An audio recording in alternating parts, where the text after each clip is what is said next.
Thank you again for joining me for the Daily Bread Bible Study series. We are on day 4 with Genesis chapters 13 through 17.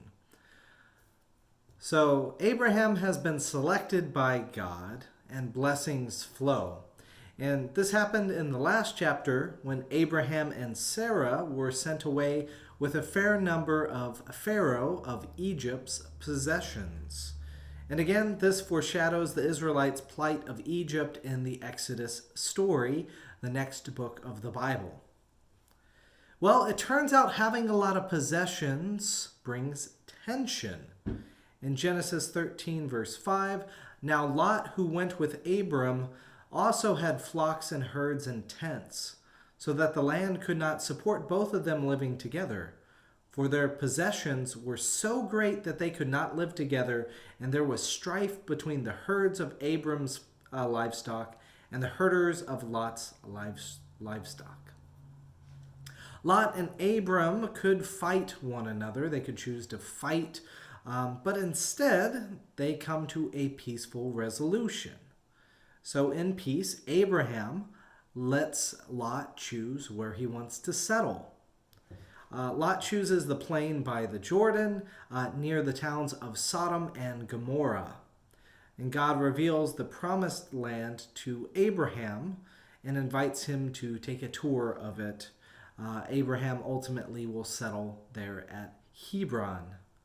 So in Genesis chapter 14, maybe Lot and Abraham might settle things with their words, but the surrounding kings want to fight. So through military war and violence, because of the war between the kings, Lot becomes a prisoner of war. Abraham decides that if they're going to fight in violence, he's going to have to get his armed forces and go rescue Lot. And so there's a battle that ensues, and Abraham's side is victorious.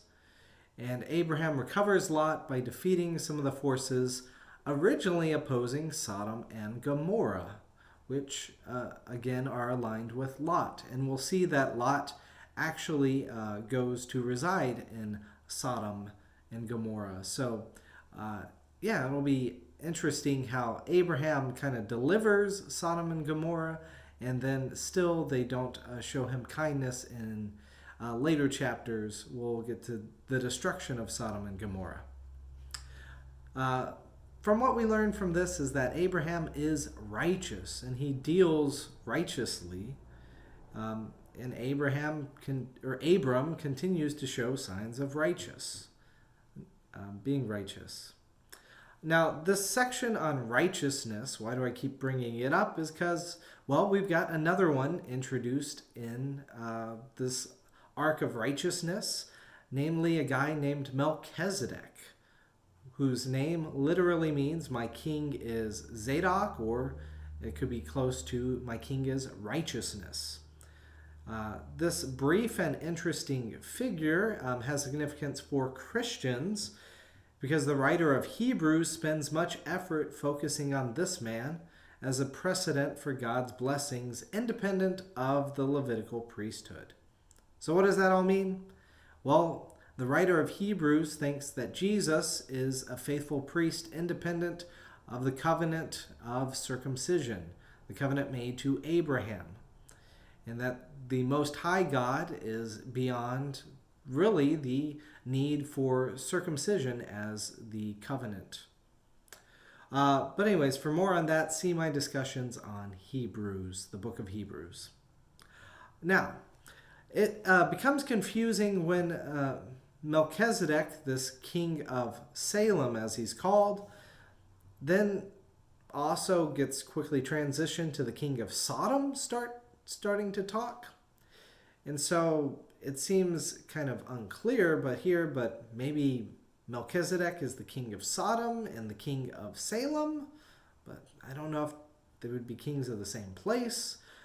Sodom and Jerusalem or Salem, those two places seem very disconnected, especially in the biblical narrative, as Jerusalem is a place of great joy and Sodom is a place of great iniquity.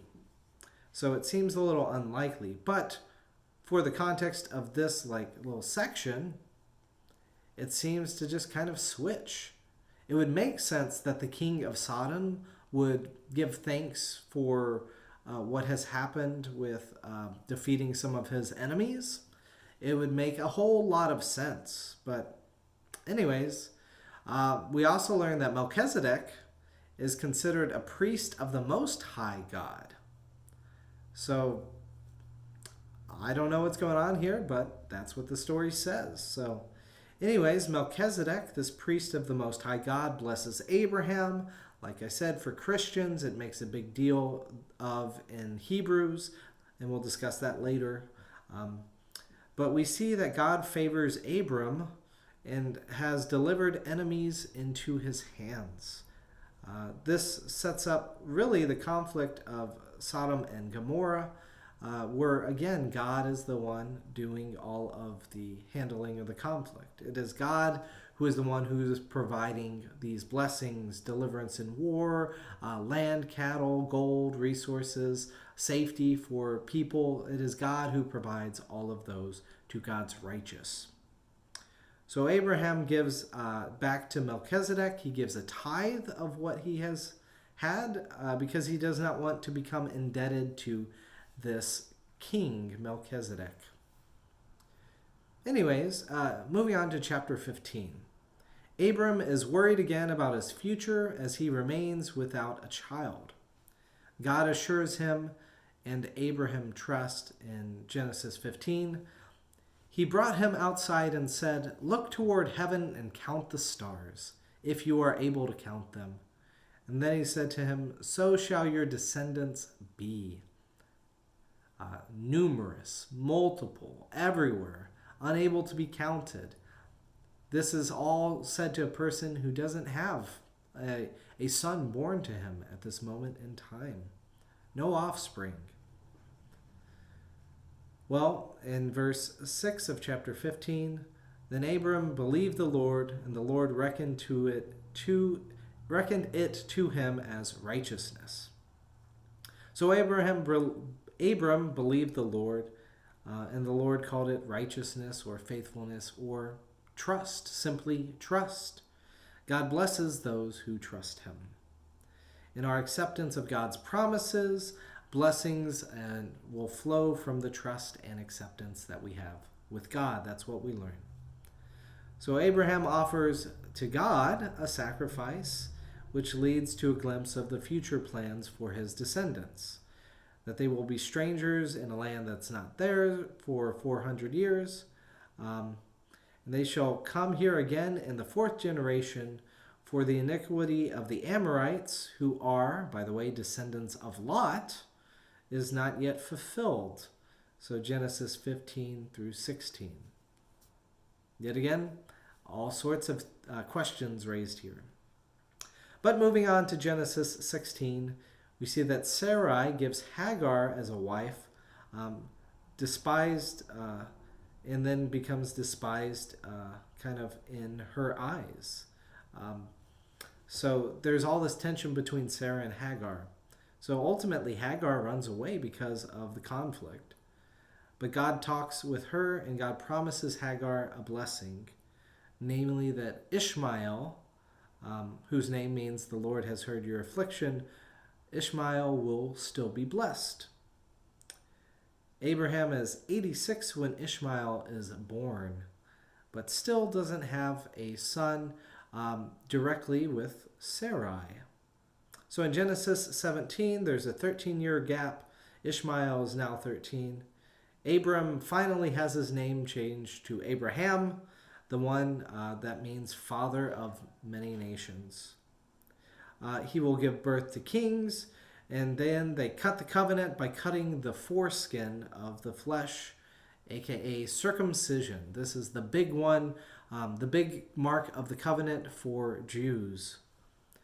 This is a covenant literally in your own flesh, in verse 13, and a promise incarnate blessing people. Now, for us as Christians, we see Jesus as a blessing of God incarnate, and God incarnate blessing people in Jesus. and not necessarily through circumcision as much. But anyways, there you have it. That's kind of the overview, and we'll kind of be left to figure out what's going to happen with this covenant. Will uncircumcised people be cut off from the promise? How will that continue? What does that mean for Christians? All these questions come up here, but we will discuss that at another time.